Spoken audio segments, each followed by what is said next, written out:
Buenas tardes. Estoy haciendo prueba de audio para el equipo que ocupará la maestra Rodríguez. ¿Sí se escucha bien? Escuchamos muy bien, gracias. Gusto en saludarle, doctora Cárdenas. Igualmente, qué bueno que estás tú por aquí.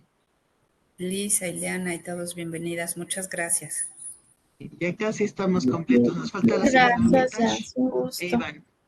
Sí, entran en 2 minutos, doctora. Está perfecto. Estamos a muy buen tiempo y normalmente damos unos 5 minutos después de la hora para que se incorporen quienes nos acompañan desde el interior del país. Perfecto.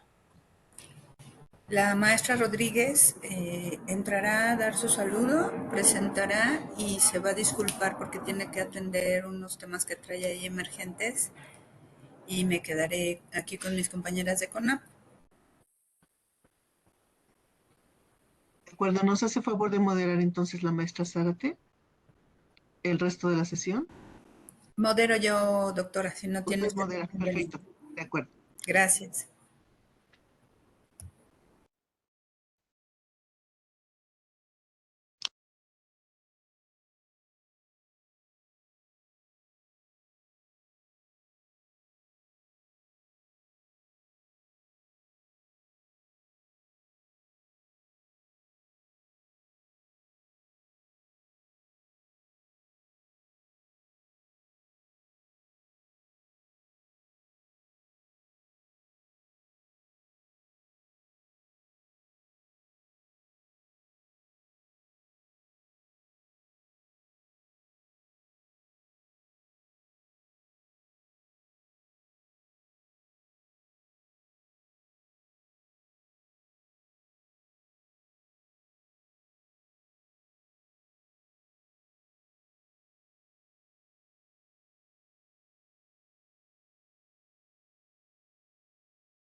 Querida doctora,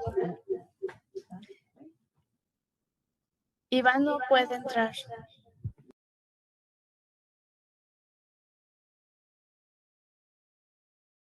¿Tiene el mismo link que usted, Elisa? ¿O cuál? Sí, solo que no puede conectar el video. No tiene habilitado el video. Es que posiblemente esté entrando a la sala de público en general. Ahora que la maestra Ileana Zárate lo vea, lo pasa a la de panelistas. Aunque, déjeme Sí, ver lo si busco. está. Ya lo Por favor. encontramos. Adri, por fin, Muchísimas gracias. No, no puedes tiene nada subirlo. de que hoy hemos estado todos llegando a la sala pública.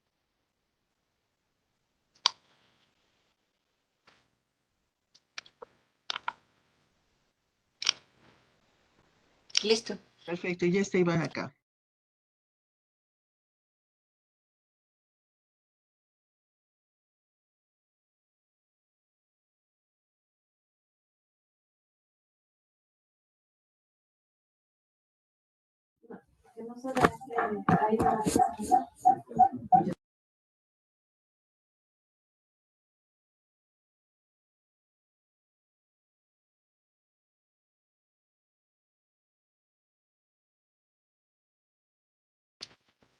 Adri, también se puede subir a la señora Elena, por favor.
Doctora Rosario.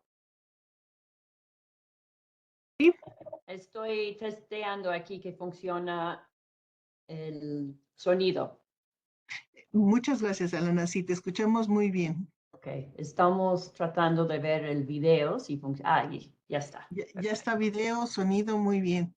Muy Ya bien. también vimos tu presentación, Elisa ya la aprobó y nada más nos faltaría revisar que Iván también tenga audio y video. Excelente.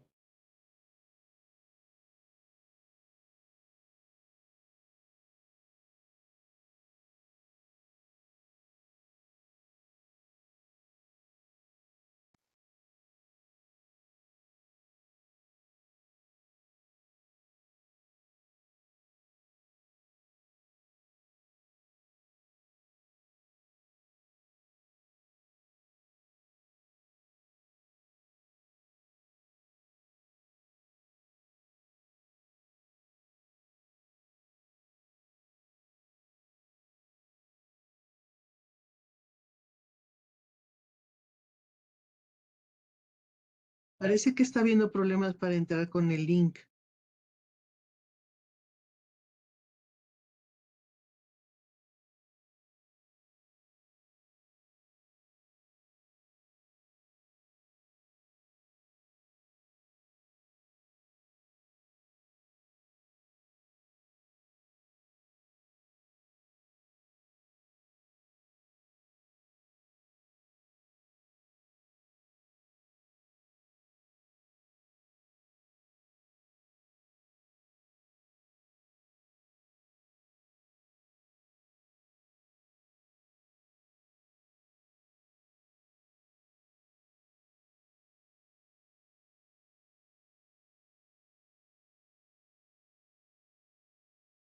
Gracias por lo que nos comenta del COESPO el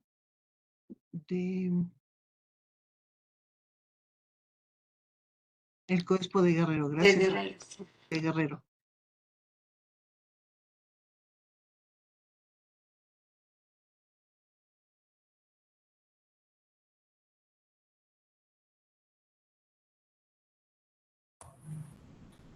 Hola, buenas tardes. Buenas tardes, Gabriela, ¿cómo está? ¿Cómo estás, Rosario, Alana, Bien. Lisa, Iván? Pues nos falta gente, ¿verdad? Por lo que veo. Estamos ya completos. Alana va a Tardes. dar la primera parte de la presentación y después va a pedirle a Iván que precise con algunas cosas.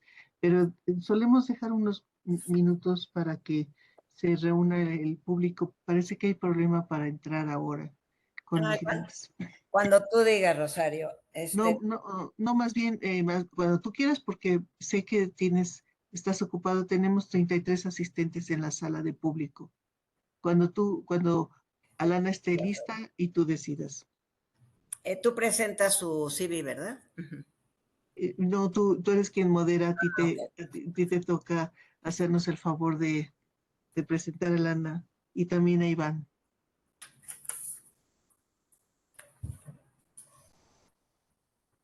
Pues entonces,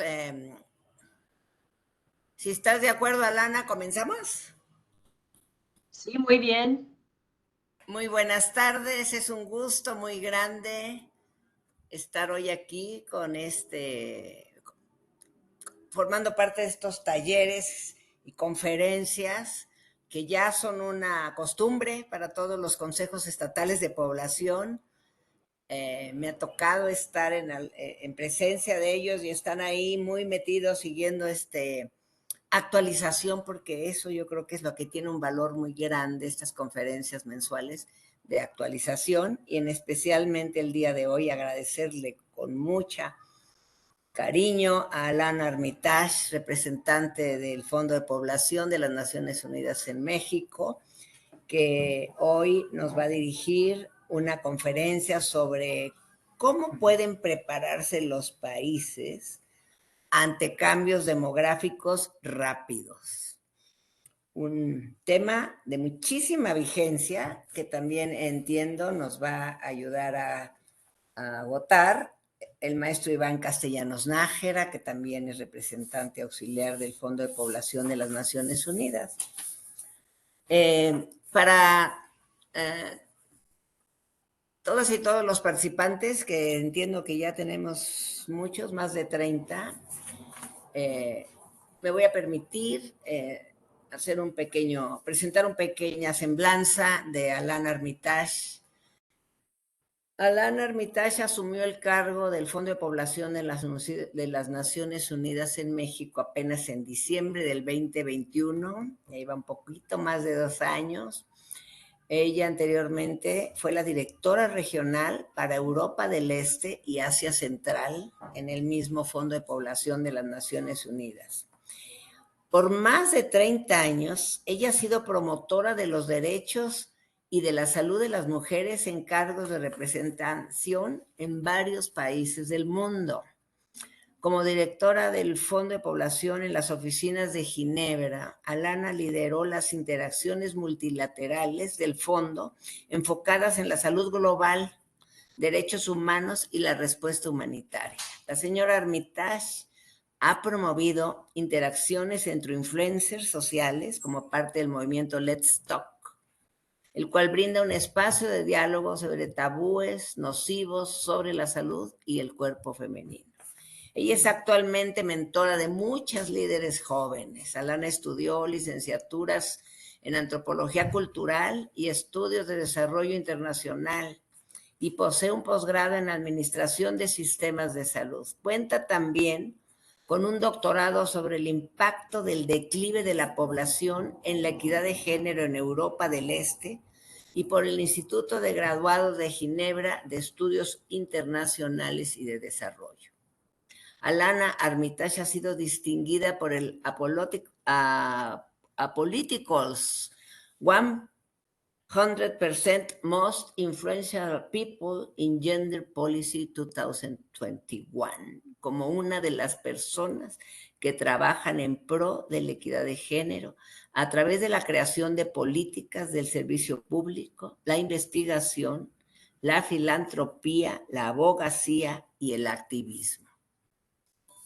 Voy a pasar ahora también a una corta semblanza de Iván Castellanos Nájera, que es licenciado en Relaciones Internacionales y en Ciencia Política por el Instituto Tecnológico Autónomo de México. Tiene estudios de posgrado en Cooperación Internacional y Desarrollo por la Universidad de Granada y una maestría en Demografía por la Universidad Complutense de Madrid.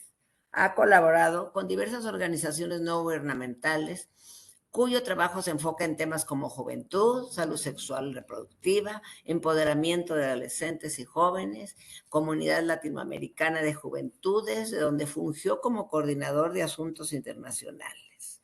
Fue también asesor de política pública en materia de pobreza y reducción de las desigualdades en la consultoría consultiva Asociación Civil.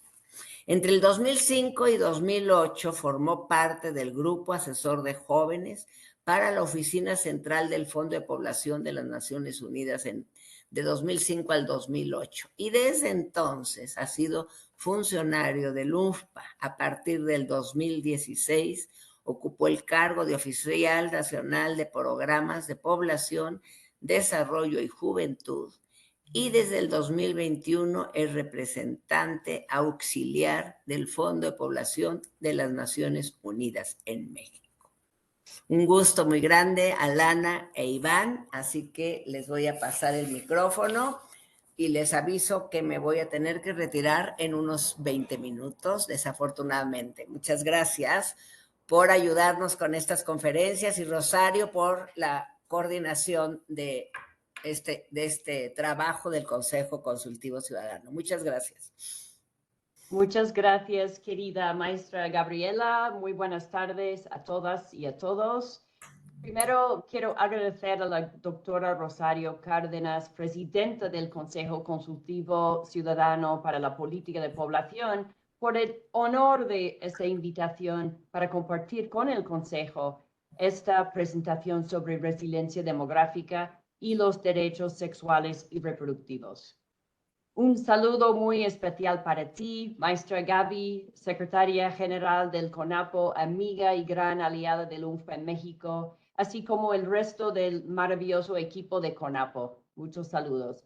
Me complace también saludar a las y los funcionarios de los consejos estatales de población, estudiantes de demografía o estudios de población, académicos, estudiosos de población y funcionarios gubernamentales que hoy nos acompañan.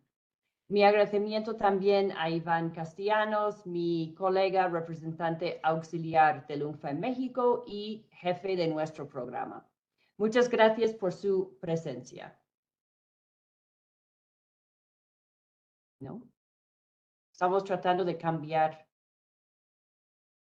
En cuanto a la estructura de nuestra presentación, yo iniciaré explicando un poco los antecedentes del concepto de resiliencia demográfica, cómo y por qué el UNFPA acuñó el término en un contexto muy particular. Hablaré del vínculo entre la ansiedad demográfica y los derechos de las mujeres y derechos reproductivos, de la diversidad demográfica en el mundo, de la transición demográfica en América Latina y el Caribe, y finalmente Iván presentará lo que todo esto significa para México, presentando un estudio de caso, cómo podemos utilizar el concepto de resiliencia demográfica en México. ¿De dónde proviene el concepto de resiliencia demográfica?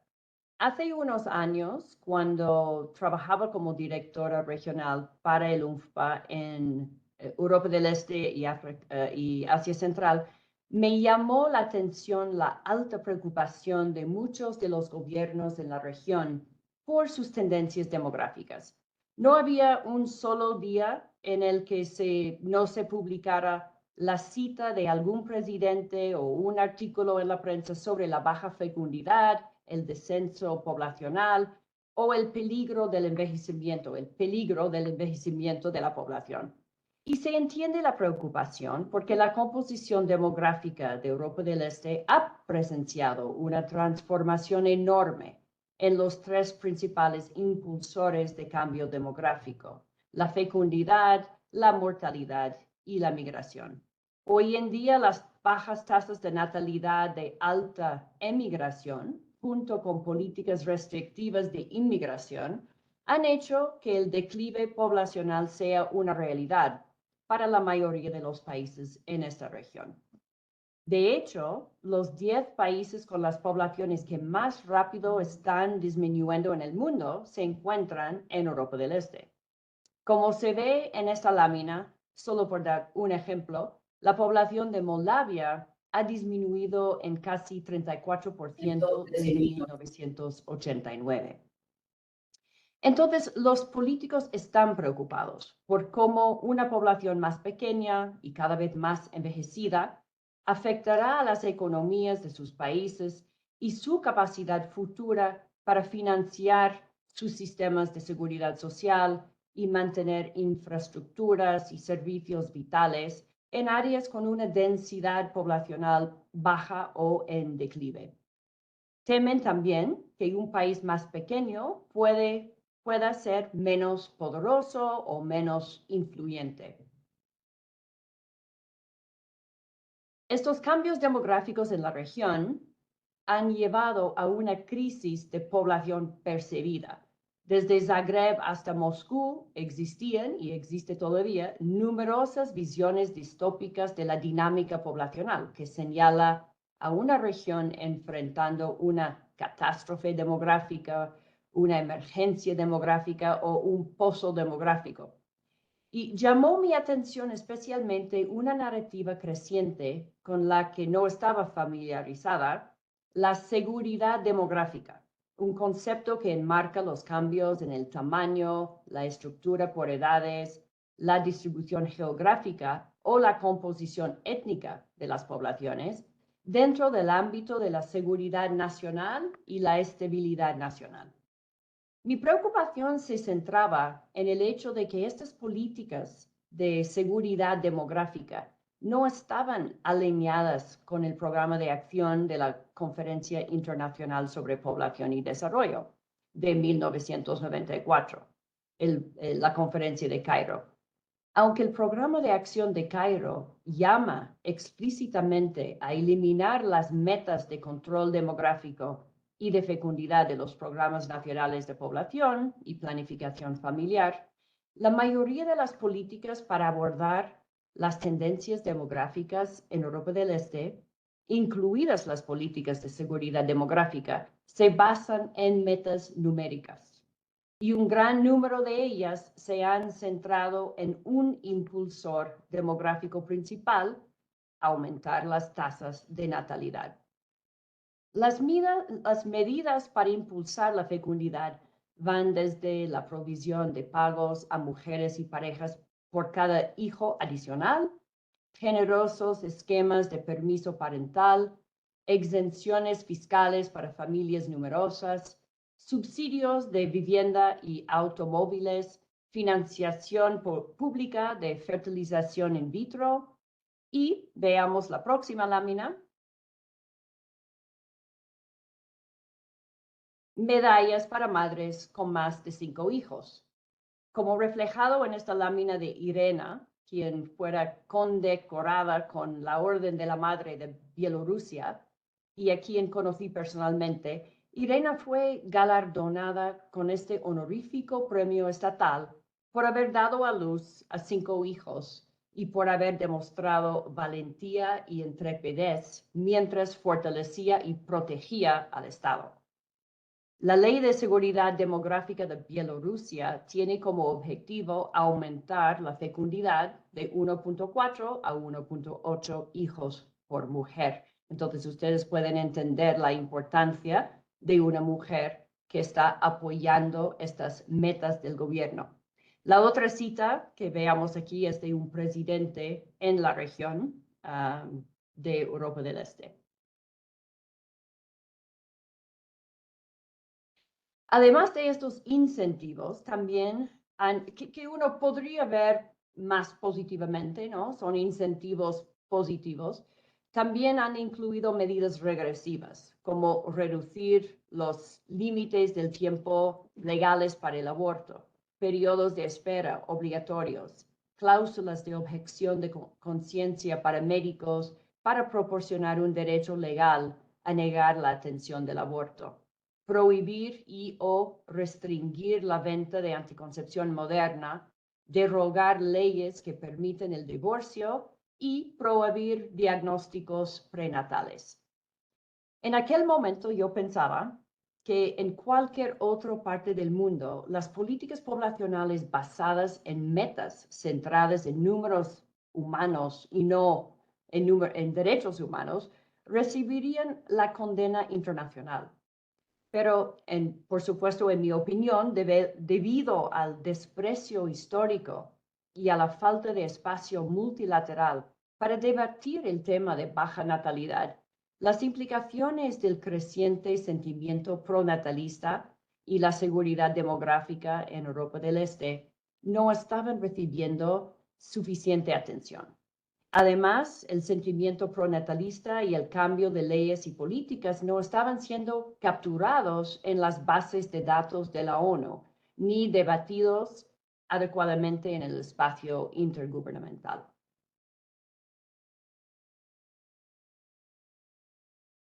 Cuento toda esta larga historia para darles el contexto por el que nuestra oficina en Estambul sentía una necesidad urgente de investigar cómo las imaginarias demográficas, estas narrativas de que las tendencias demográficas son una amenaza para la existencia de los países, o la idea de que los migrantes no podían ser parte de la respuesta, que las mujeres eran responsables para reproducir la nación y que la familia heteronormativa tradicional es el único modelo de una familia completa.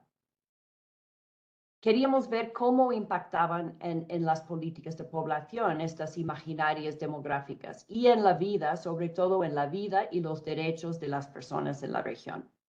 El UNFPA tenía dos preocupaciones mayores. En primer lugar, ¿en qué forma el UNFPA podría o debería trabajar en un entorno donde los gobiernos intenten utilizar datos demográficos para moldear la demografía? y alimentar una agenda etnonacionalista. Durante conversaciones con altos funcionarios, ya sea sobre la planificación familiar o sobre migración, descubrí que la gran mayoría no ocultaba su preferencia por un grupo de población particular, ni por políticas demográficas que aumentaban la fecundidad de la mayoría étnica nacional. En segundo lugar, nuestra preocupación era que las narrativas de crisis sobre el declive demográfico estaban afectando los derechos de las mujeres, especialmente los derechos reproductivos. Y a medida de que los gobiernos intentan revertir los declives de fecundidad, como alguna vez intentaron revertir el crecimiento poblacional hace 50 años, podrían verse tentados una vez más a recurrir a medios más manipulativos o coercitivos. Entonces, ¿qué podría hacer el UNFPA al respecto? Como organización nacida en 1969 en medio de temores por el crecimiento de la sobrepoblación, tenía poco en cuanto a experiencia o políticas sobre cómo interactuar con los países que solicitaban asistencia técnica para aumentar la fecundidad. Sin embargo, es interesante ver que cuando se estableció el UNFPA, se le pidió desempeñar un papel principal en el sistema de las Naciones Unidas sobre el problema de rápido crecimiento demográfico, así como sobre el problema de la subpoblación, que podría, entre otras cosas, obstaculizar el desarrollo económico rápido. Decidimos entonces que era hora para el UNFPA de cambiar la mirada y de apoyar a los países preocupados con la baja fecundidad y el descenso de su población. Y así nació, después de varios meses de intercambio con académicos en la región, un programa de resiliencia demográfica del UNFPA para Europa y Asia Central. Y aunque el nombre no es perfecto, y seguimos hablando del nombre, queríamos cambiar el paradigma, alejándolo de la seguridad demográfica y brindándole un enfoque más matizado y comprensivo a la formulación de políticas de población en la región, para abordar el cambio demográfico de manera integral, fundamentada en evidencia y basada en los derechos humanos. El corazón de nuestro interés en la resiliencia demográfica radica en proteger los derechos y el bienestar humano. La resiliencia demográfica para nosotros significa ir más allá de los enfoques estrechos y rápidos, centrados en los números de población, hacia políticas poblacionales y sociales integrales. Y las sociedades con resiliencia demográfica comprendan y anticipan las dinámicas de población que están experimentando. Tienen las habilidades, herramientas, voluntad política y apoyo público para gestionarlas de manera que pueden mitigar los efectos potencialmente negativos para individuos, sociedades, economías y medio ambiente, y así aprovechar las oportunidades que surgen con el cambio demográfico para las personas, para la prosperidad y para el planeta.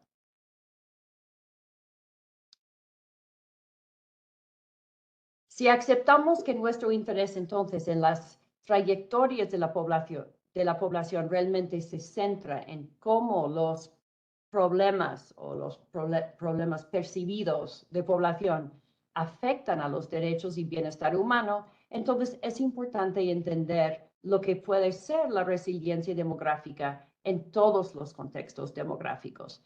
Por esto ahora paso brevemente al tema de la diversidad demográfica en el mundo.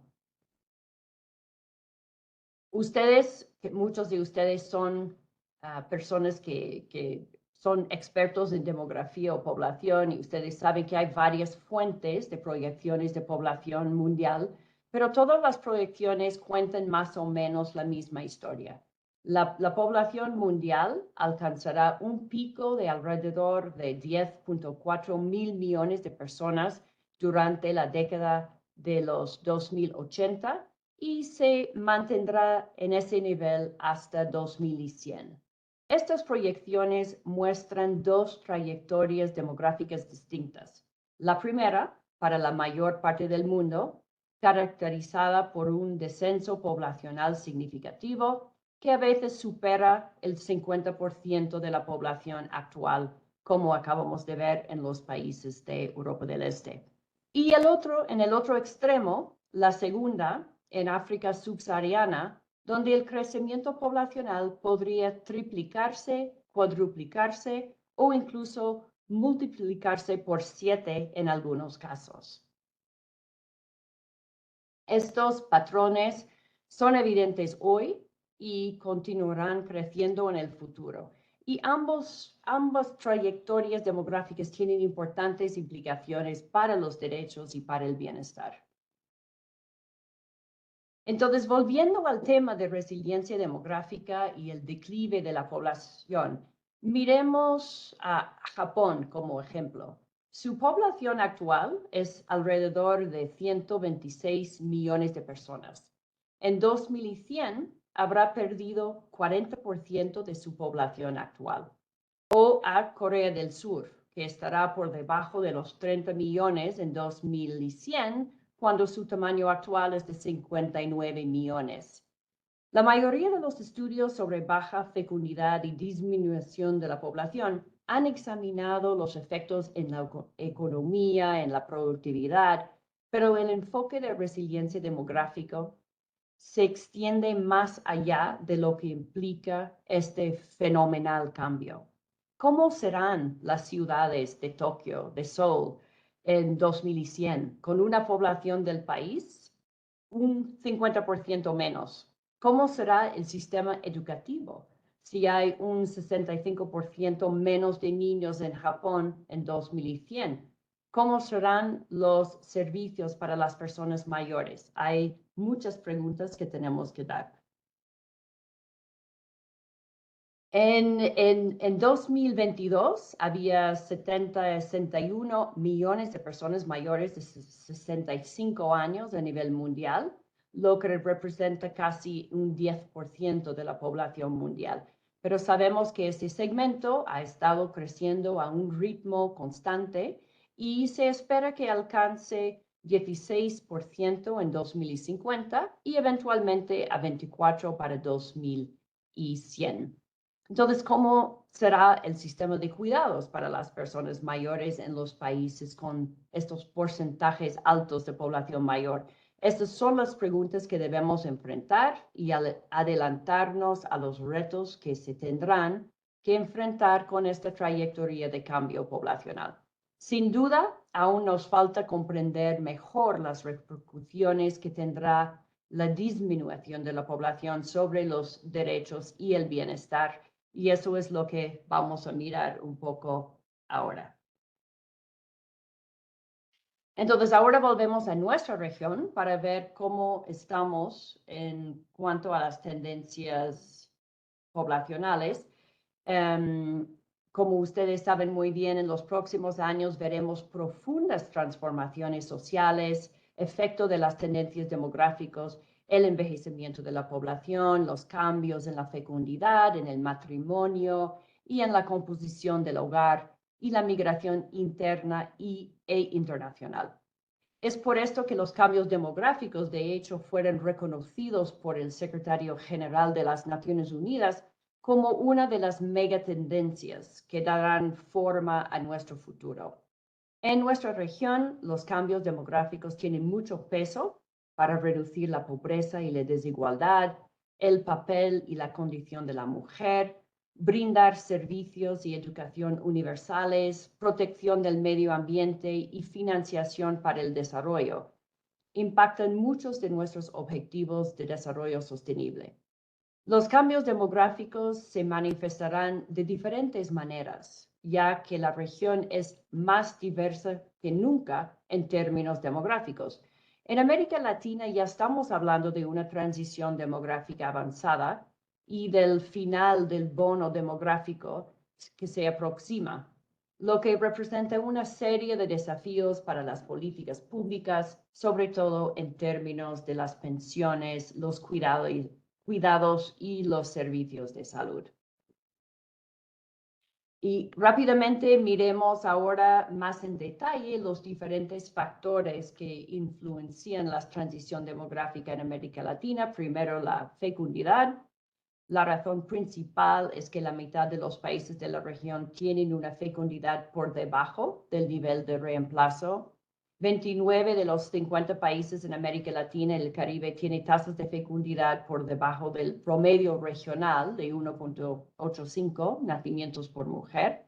Y además, LACRO o América Latina y el Caribe es la región con el descenso en fecundidad más acelerada del planeta.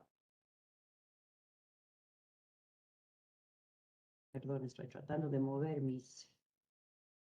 Y segundo elemento, el envejecimiento de la población, que ya hablamos, pero este gráfico muestra claramente la transición hacia una sociedad envejecida en nuestra región. En 2052, el grupo de personas de 65 años y más será el único que crece, dando inicio al periodo de la sociedad envejecida. Y hacia finales de este siglo, el único grupo poblacional que seguiría aumentando a nivel regional son las personas de 80 años y más.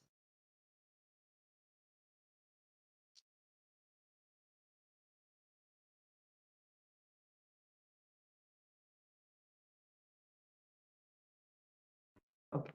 Y finalmente, tercero, la migración. Otro elemento fundamental que siempre ha sido un constante en la historia de los países de América Latina y el Caribe, la movilidad humana. Y la región misma tiene un saldo migratorio negativo, que significa que cuenta con más emigrantes que inmigrantes. Pero aquí también hay diversidad. Vemos que algunos países reciben más migrantes que los que envían y observamos que esta situación está cambiando.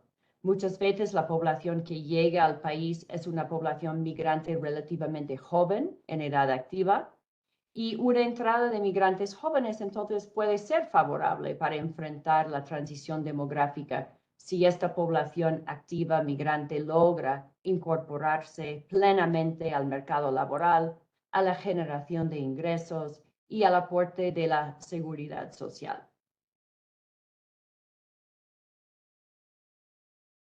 Y bueno, entonces quiero concluir básicamente, hemos visto de dónde vino el concepto de resiliencia demográfica como un concepto en oposición al concepto de seguridad demográfica que realmente tiene dentro de sí implicaciones para los derechos humanos, los derechos de las mujeres y los derechos reproductivos. Y quiero entonces terminar con esta lámina sobre resiliencia demográfica, recordando que es una aspiración que contempla la capacidad de prever los cambios demográficos, comprender sus implicaciones y desarrollar respuestas políticas basadas en evidencia y derechos humanos. El programa de resiliencia demográfica en Europa que desarrollamos se basa en el entendimiento de que el cambio demográfico es resultado de factores sociales, económicos, políticos y culturales complejos y que solo puede abordarse con éxito si se toman en cuenta todos estos factores. Se fundamenta en la convicción de que las respuestas al cambio demográfico no deben infringir los derechos de las personas, incluidos sus derechos sexuales y reproductivos, y que, por el contrario, las políticas exitosas amplían los derechos y opciones para todas las personas, les permiten tener el número de hijos que desean y les empoderan para realizar su pleno potencial en la sociedad.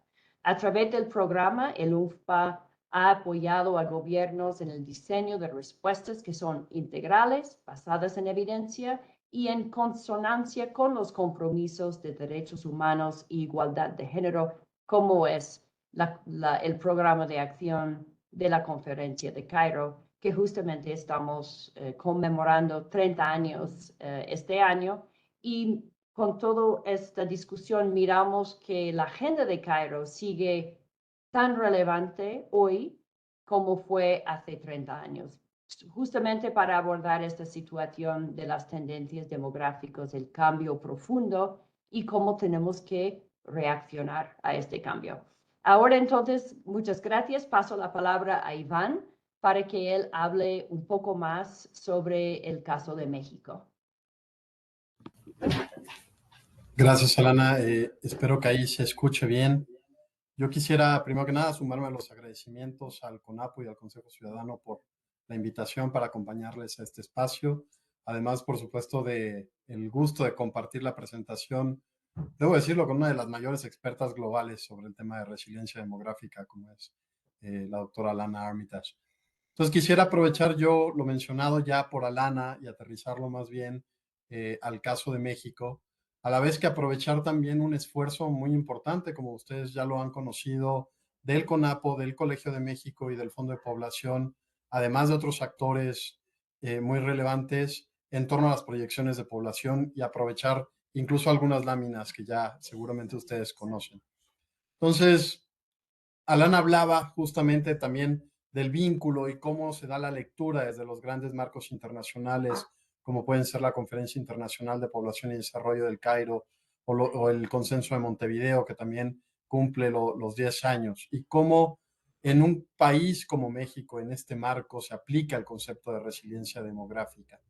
Entonces, ahí hay que decirlo, la Conferencia Regional de Población y Desarrollo, el Consenso de Montevideo, que sin duda alguna establece dentro de su componente A todo el tema de incorporación de la política poblacional, todo el tema de previsión, de adaptación y adecuación de políticas en lo nacional y en lo territorial en torno a las velocidades de la dinámica, la estructura, etc.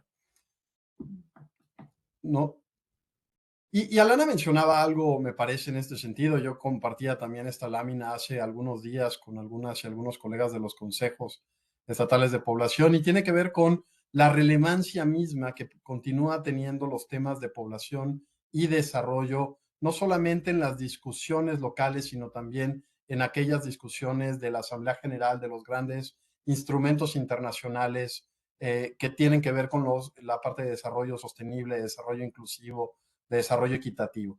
Y ahí esta nube de palabras justamente nos muestra que las palabras como población, desarrollo, salud, educación, pero sobre todo yo quisiera reflexionar en torno al concepto de las personas y cómo los grandes marcos internacionales actuales nos invitan a posicionar a las personas en el centro de desarrollo, a todo el apartado de reducción de desigualdades, de no dejar a nadie atrás y de trabajar primero con quienes más atrás se encuentran. Entonces, ahí en un país como México, un país que ustedes lo saben, un país de ingreso medio alto, que continúa creciendo en términos de su población, pero un crecimiento cada vez más lento, que de acuerdo a las proyecciones de población del Consejo Nacional iniciará a mediados del siglo el descenso de la población, después de alcanzar un pico que llegará hasta los 147 millones de personas en el país, y que se empezará a establecer durante las siguientes décadas, reduciéndose poco a poco hasta 141 millones en el 2070. Pero también una población que avanza en un proceso de envejecimiento acelerado, en donde la edad media hace apenas 24 años, de acuerdo al Censo de Población y Vivienda del año 2000, era una edad media de 22 años. 22 años. Y cuando hablamos 24 años después, para este año, para 2024, ya es de una edad media de 30 años. Es un cambio sumamente significativo, y pensando lo que para 2070 alcanzará incluso ya los 48 años. Entonces, ese envejecimiento acelerado, del cual también Alana nos mostraba las diferencias regionales, pero también el caso de América Latina, que a su vez también conlleva algunas diferencias entre los propios países.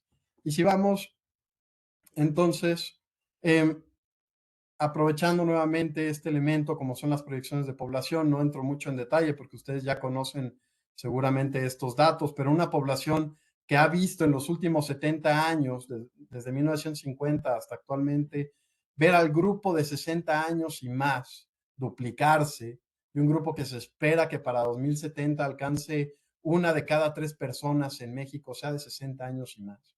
Y que de manera inversa también, por el contrario, la población de niños, niñas, adolescentes, de menores de 12 años pasarán del 36% en 1950 a el 10% en el año de 2070. Entonces estamos hablando de estructuras de población absolutamente diferenciadas y quiero subrayar el siguiente concepto, con necesidades completamente distintas. Y creo que ahí es en donde empezamos a reflejar y donde tenemos que empezar a reflexionar en torno a esas implicaciones que vienen dentro de la resiliencia demográfica, de cómo prever estos cambios, de cómo adaptarnos a esos cambios y de cómo generar medidas que permitan aprovechar esos cambios o potenciar esos cambios. Y por supuesto, en un país que esconde grandes diferencias, ¿no? Y ustedes que lo trabajan en lo territorial lo saben mucho mejor que nadie, un país completamente heterogéneo en su comportamiento, o permítanme decirlo, en sus comportamientos demográficos, y sin duda alguna, la tasa global de fecundidad, lo mismo en términos de la tasa de fecundidad adolescente, son indicadores que nos muestran lo anterior, la esperanza de vida, pero a mí me gusta mucho hablar de la tasa global de fecundidad porque vale la pena recordar que hace apenas 50 años, ¿no? A principios de los 70, hablábamos en México de una tasa de alrededor de 6.5 hijos por mujer. Actualmente ya hablamos de una tasa de 1.89 y que en unos 20 años, nada más 20 años, que tampoco hablo de tanto tiempo, estaremos hablando de una tasa global de fecundidad de alrededor de 1.6, de acuerdo a las proyecciones de población. Entonces, pasar de 6.5 a 1.6 en tan solo 70 años, verdaderamente son cambios muy importantes en términos no solamente de los datos y por favor mucho más allá en términos de las políticas para responder a las necesidades de las personas. Y por supuesto, cuando hablamos, y lo sabemos, ¿no? De los datos nacionales, muchas veces se pueden perder la riqueza en términos de la heterogeneidad, de la diversidad que existe a nivel subnacional, y ahí el mapa lo que nos muestra son estados como Chiapas con una tasa de fecundidad de 2.9, Zacatecas, Michoacán, Oaxaca 2.2, 2.3, pero también entidades como Ciudad de México 1.4 o Hidalgo 1.6. Entonces estamos hablando de que incluso al interior del propio país podemos estar pensando o identificando tasas de fecundidad por entidad que es prácticamente del doble incluso, ¿no? Entonces, ahí me parece que es muy importante el visualizarlo. Ahí, esta es una gráfica que presentaba la doctora Muradás apenas hace unos días en la reunión de la Subcomisión Centro Oriente y seguramente algunos de ustedes lo habrán visto. Y me pareció sumamente interesante y me disculpo con la doctora por estármela robando, por utilizarla, y es un reconocimiento, por supuesto, a ella y al trabajo del CONAPO.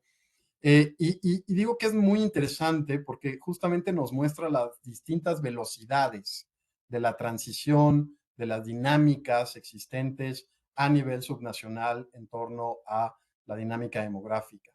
Vemos en la lámina muy particularmente el momento para cada estado en que la proporción de personas mayores igualará al grupo de menores de 12 años. Les invito a que piensen en esta lámina que nos mostraba Lana con el comportamiento a través de líneas, de gráficas, de los distintos subgrupos. Entonces, ¿cómo o en qué momento cada entidad federativa llegaremos a igualar al grupo de menores de 12 con el grupo de mayores? Y observamos que se presenta en distintos momentos durante los próximos 30, 40 años más o menos. Y eso para mí es muy interesante, el entenderlo, el reflexionarlo y el preverlo en términos de nueva cuenta de política pública. Vemos el primer estado o la primera entidad que alcanzó este hito, la Ciudad de México en 2019, pero también Colima, Veracruz 2028, Puebla, Michoacán para 2042 e incluso en el otro extremo Chiapas en 2055, por supuesto sin entrar en el detalle de cada uno, pero justo hablar de estas diferencias y de cómo tenemos que atender de acuerdo a las particularidades de cada entidad, me parece que es una de las grandes riquezas que nos arroja toda la perspectiva y el enfoque de la resiliencia demográfica. Y creo que algo que yo quisiera subrayar, y para mí ese sería el mensaje principal de mi parte, es en términos de pensar estos elementos de preparación, de planeación, de dinámica demográfica, de las transiciones, de las velocidades en que se están presentando siempre desde la política pública. Por eso para mí siempre es importante hablar de población, de la parte demográfica, pero en su vínculo con el desarrollo, de cuando los datos se encuentran con los seres humanos, con los rostros y las historias. Y cuando uno lo piensa desde las políticas públicas, esto tiene implicaciones muy importantes, muy significativas en términos de hacia dónde debemos de invertir. Entonces, cuando pensamos en esas velocidades de las diferentes dinámicas demográficas, cuando pensamos en indicadores como las razones de dependencia, como las tasas de fecundidad, la esperanza de vida, ¿qué significa eso en términos de políticas de desarrollo, de políticas sectoriales? Y ahí mostrar solamente algunos ejemplos en términos de empleo, de educación, de vivienda, de salud, que sin duda alguna tienen requerimientos particulares dependiendo de la estructura, del volumen, de la localización de nuestra población en el territorio, en lo subnacional. Y ahí, por ejemplo, preguntarnos cuál es el perfil epidemiológico que tiene y que tendrá nuestra población ahora, que tendrá en 15 años, que tendrá en 30 años, que tendrá en 50 años, de manera que justamente podamos irnos preparando desde la parte de infraestructura, desde la parte de formación, de capital humano, etcétera. Pero también podríamos preguntarnos en términos de educación, por ejemplo, ¿cuál es la población que va a entrar a los diferentes niveles educativos? ¿Tengo que estar construyendo más primarias o tendríamos que estar pensando más en universidades y en educación superior, por ejemplo? En términos de vivienda, no es lo mismo sin duda alguna la construcción de viviendas desde el espacio urbano y desde la vivienda propia, si estamos hablando de una población predominantemente joven que posiblemente implique viviendas para la construcción o la formación de familias, o una población completamente envejecida que posiblemente tenga otras necesidades, como pueden ser viviendas más horizontales o que forzosamente deban de tener algún elevador para facilitar la movilidad, etcétera, etcétera. Entonces, creo que este es el elemento muy importante en términos de política pública, en términos de aprovechar todo el potencial que nos da el análisis demográfico, que nos da la adaptación desde la resiliencia demográfica. Yo aquí quisiera simplemente cerrar con algunas reflexiones, 3 preguntas en lo particular, por si ayudan un poco a detonar la discusión, a romper el hielo, pero por supuesto me parece que Alana y yo quedamos al tanto y pendientes de cualquier comentario o pregunta que pudiera surgir. Veo un comentario de la doctora Muradash, en verdad le agradezco mucho nuevamente por esas diapositivas tan valiosas. Y simplemente diría, ¿de qué manera las políticas públicas entonces responden a las realidades demográficas nacionales y subnacionales? O si no la están respondiendo, ¿de qué manera podemos avanzar hacia ello? Una segunda en términos de por qué es importante la adaptabilidad demográfica para el desarrollo local y aprovechar aquí mucho la presencia de los COESPOS. ¿Y cuál es el rol de las instituciones, pero también de otros actores como la academia, la sociedad civil, organismos internacionales como el Fondo de Población, para la comprensión y el uso de la demografía en las políticas públicas?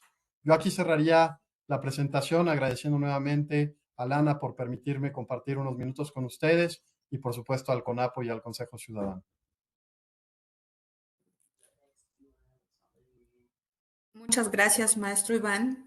Gracias también a la señora Lana.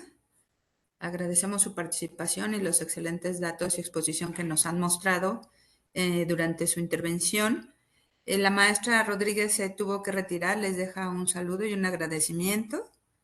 Y si gustan, podemos pasar a la sesión de preguntas y comentarios por parte de nuestros asistentes. Doctora Cárdenas, le cedo la palabra. Muchas gracias, maestra. Le pediría que si tenemos alguno en el chat, ellos tuvieran prioridad para hacer los comentarios y tal vez yo cerrar cuando estuviéramos por concluir la sesión, por favor. Adelante, Ileana, por favor, nos va a apoyar Ili con el chat. Hola, buenas tardes. Pues sí, tenemos varios comentarios. En el chat voy a leer algunos, o bueno, todos los que pueda encontrar. De Raúl Romo, buenas tardes. Tengo un comentario en concordancia con las cifras expuestas en la parte inicial de la señora Lana. Por esas tendencias, México rebasó a Japón en el periodo reciente como el 10º país más poblado del mundo. De parte de la doctora Maricruz Muradaz, muchas gracias por las presentaciones y felicidades por las excelentes exposiciones. ¿Cuál consideran que debería de ser el papel del CONAPO y los COESPO en términos de política pública para evitar la ansiedad demográfica entre las personas que toman decisiones y entre la misma población? De nada, un gusto. Yo creo que se refiere al comentario del maestro Iván Castellanos sobre las láminas. El maestro Raúl Romo, de igual forma, quiero felicitar a la señora Lana, supongo, como a Iván, por los datos tan interesantes que nos sirven para comprender otros contextos. Y bueno, esos serían hasta ahorita los comentarios. No sé si hay alguna respuesta o reacción por parte de nuestros expositores.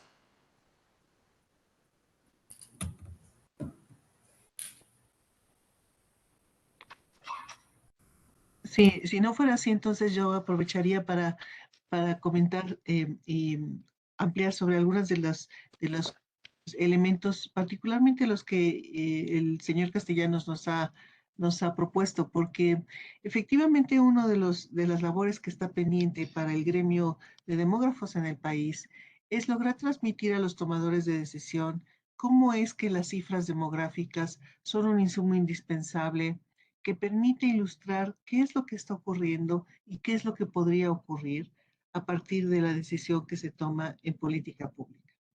Estos elementos de coincidencia entre los tamaños de la población menor de 12 años y la de más de 60, o la reducción de la fecundidad misma, los elementos de movilidad humana a los que hacía referencia la señora Armitage, todos esos son importantes cuando uno tiene como labor que hacer el mejoramiento de la calidad de vida de la población.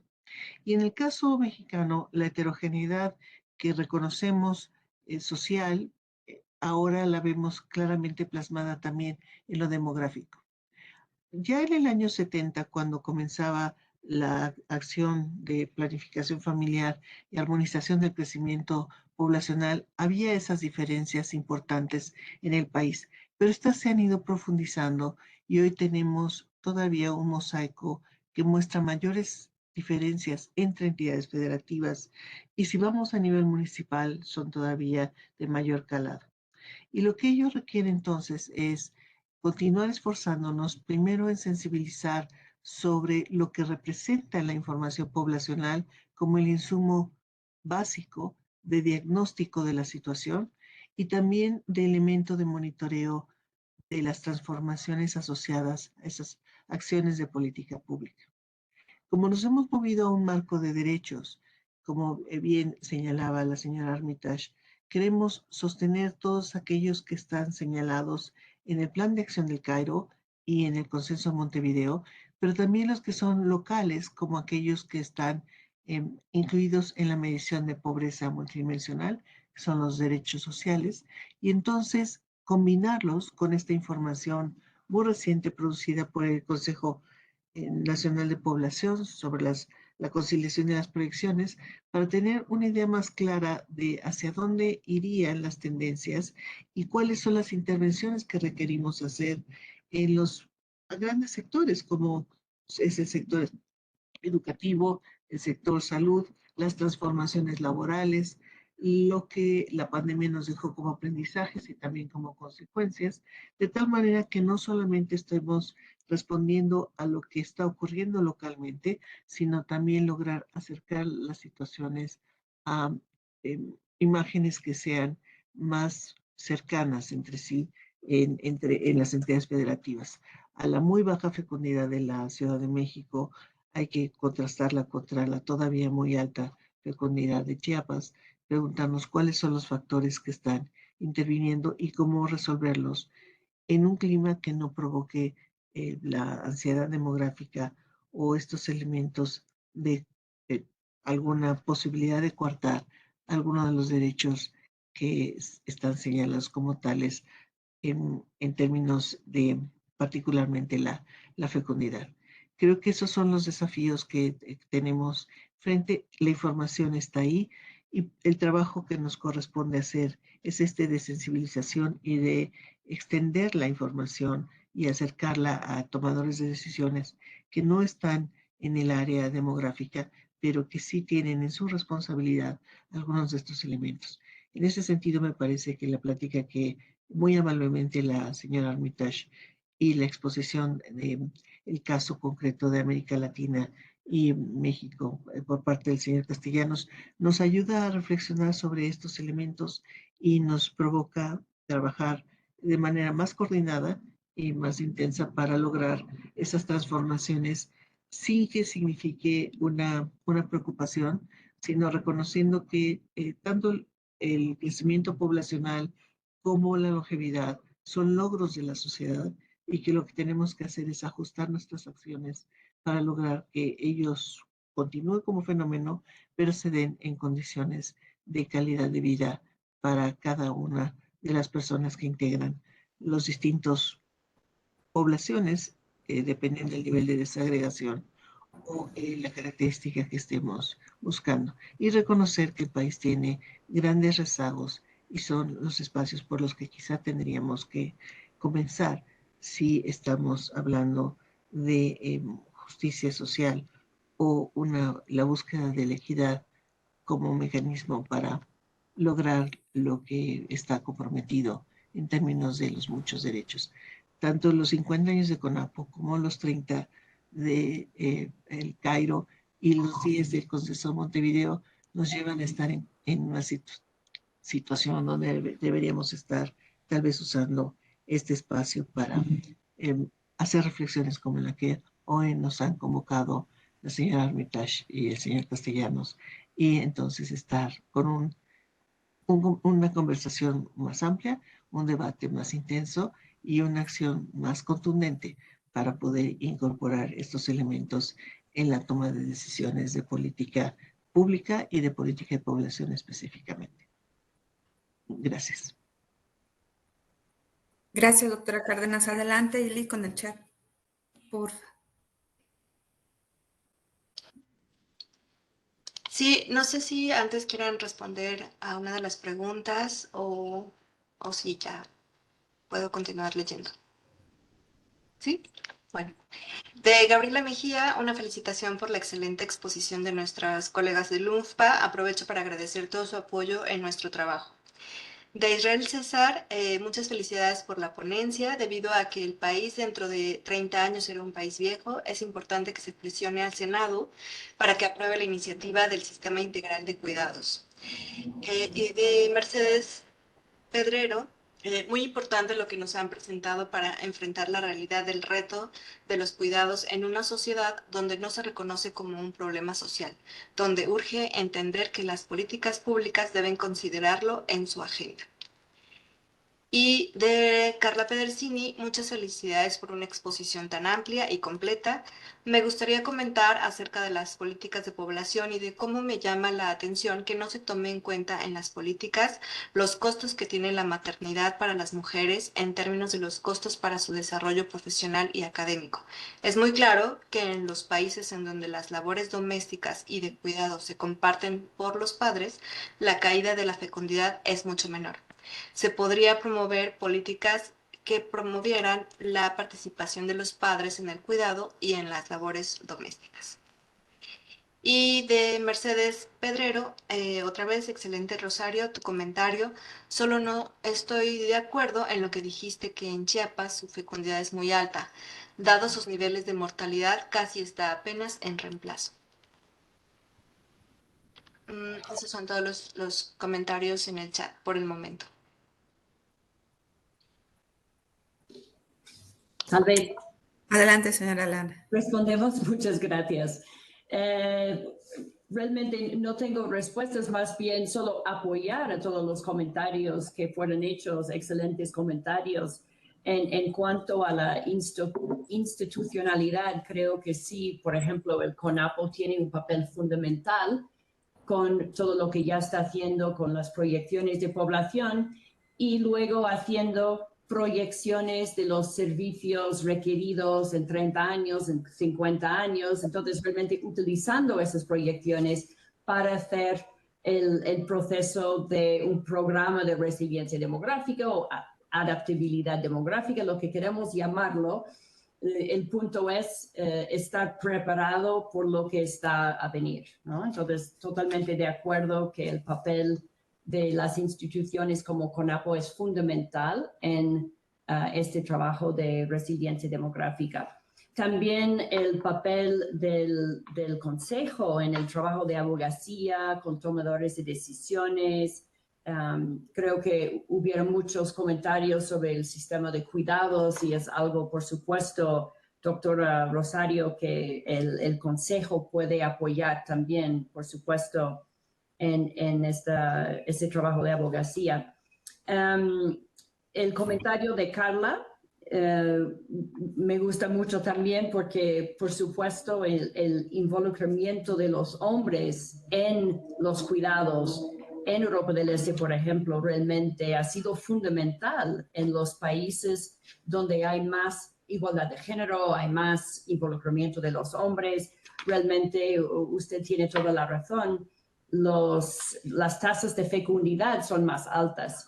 Y es interesante que esta señora de que yo hablé, Irena, en Bielorrusia, que tiene 5 niños, cuando la entrevisté, aprendí que su esposo hace la mitad del trabajo en casa. Entonces, realmente fue interesante porque ella ganó el premio de tener 5 niños, pero realmente ella tuvo estos niños gracias al apoyo que ella tenía en casa, del hecho de que ella tenía una igualdad de género en su familia. Entonces, para mí fue interesante la complejidad de esta cuestión. Así que, sí, y todo el tema entonces de cuidados creo que es algo que México está realmente liderando en este momento a nivel mundial.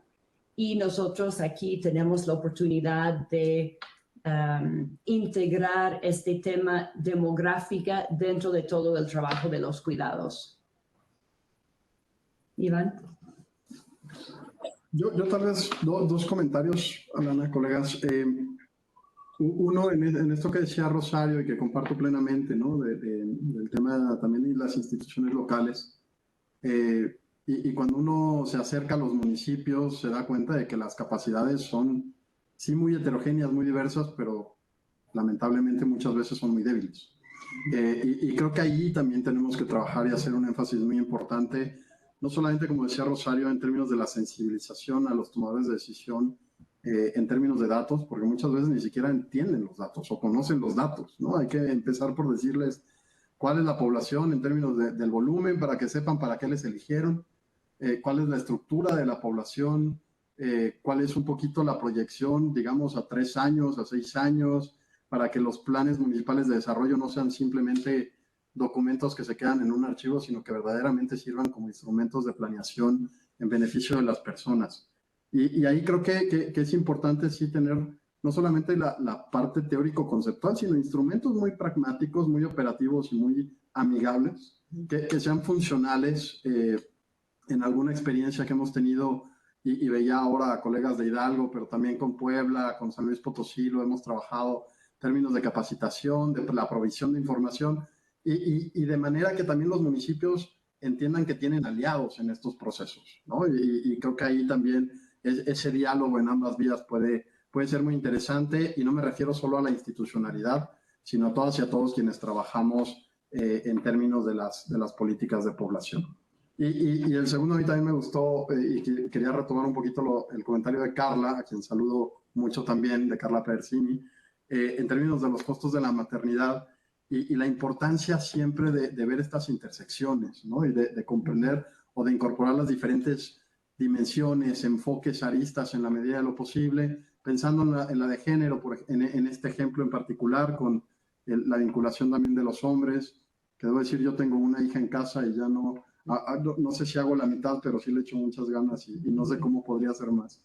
Pero también desde la interculturalidad, y lo pienso en el tema de salud materna, por ejemplo, ¿no? Y creo que ahí Se ha avanzado mucho, por ejemplo, en el tema de partería, ¿no? Con estos lineamientos, el tema de la norma oficial que se está trabajando, pero hay sin duda algunos elementos que quedan ahí como desafíos, el enfoque también del curso de vida y no pensar las políticas de envejecimiento solamente para el grupo etario 60 y más o 65 y más, sino entendiendo también la importancia de ese diálogo intergeneracional. Entonces creo que la incorporación de estos enfoques desde los derechos humanos es algo que también nos puede dar puntos de entrada para sensibilizar a tomadores de decisión sobre la relevancia de incorporar la dinámica demográfica en los procesos de planeación y de desarrollo. Pues, maestra, les agradecemos mucho. Doctora Cárdenas, si gusta usted cerrar la sesión, le agradecemos. Muchas gracias. Pues agradecer nuevamente a la señora Armitage que nos haya compartido su experiencia y su amplio trayectoria en estos temas. Ello seguramente va a provocar que podamos comentar en grupos más amplios en las próximas semanas qué hacer con respecto a la situación del país y cómo usar mejor la información que CONAPO nos proporciona. Y ello entonces derivará en un instrumento más sólido, más amplio, actualizado para definir las políticas de población. Y me parece un momento muy oportuno, dado que estamos en vísperas de un cambio de administración, la posibilidad de incorporar estos nuevos elementos en esa discusión y estar entonces iniciando la nueva administración con una posición que incorpore la resiliencia demográfica, la adaptación o estos elementos que tal vez encontremos un término local que permita reconocer que se trata de utilizar de la forma más inteligente la información para lograr un resultado que nos acerque al cumplimiento de los derechos de las personas y la garantía de su calidad de vida.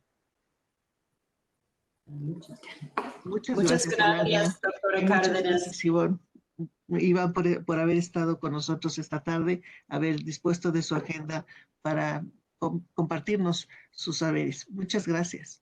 Muchas gracias a ustedes. Ha sido un placer siempre. Gracias. Muy buena tarde. Sí, solamente un colega, Rafael Díaz del COESPODOMEX, quería dar un comentario muy breve. Entonces, si tienen un tiempo, le abrimos el micrófono para que dé su mensaje. Gracias, buenas tardes. Perdón, ya estaban concluyendo. Muy brevemente, saludo desde luego y felicito a todos los panelistas. Muy breve nada más, reconocer toda la información que tenemos aquí, que nos han dado a conocer, las inquietudes. Me gusta mucho cómo se maneja este término, un poco el componente emocional de residencia, de ansiedad demográfica. Yo creo que así debe ser para que le da un componente para trascender más en las políticas públicas. Y bueno, felicitarlos. Y no, por ahí comentaba a Raúl Romo sobre este fenómeno de cómo México ya pasó a Japón, y sin duda todos estos escenarios futuros ya los teníamos previstos desde hace años. Lo que pasa es que ya nos estamos acercando, y por eso el sistema de cuidados, por eso el envejecimiento, por eso estamos en un punto muy importante para, como bien lo comentaba Iván, también Rosario Cárdenas, el vínculo de estos cambios demográficos con políticas públicas que pase más allá de lo académico. Yo creo que ya tiene que ser una política pública de Estado para no vernos en escenarios como otros países, Rusia, en Europa, ya no saben cómo incrementar las tasas de natalidad, de fertilidad. Aparte, por ahí leyendo, parece ser que por primera vez en el mundo, en muchos países, las tasas de natalidad están en disminución de manera muy alarmante.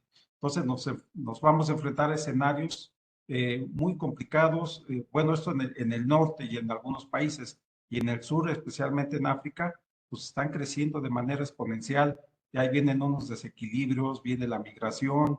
Yo creo que es oportunidad para que nuestro país, nuestros estados, como bien comenta Iván, a nivel subnacional y municipal, pues, incrementar y fortalecer estas políticas de desarrollo, ¿no?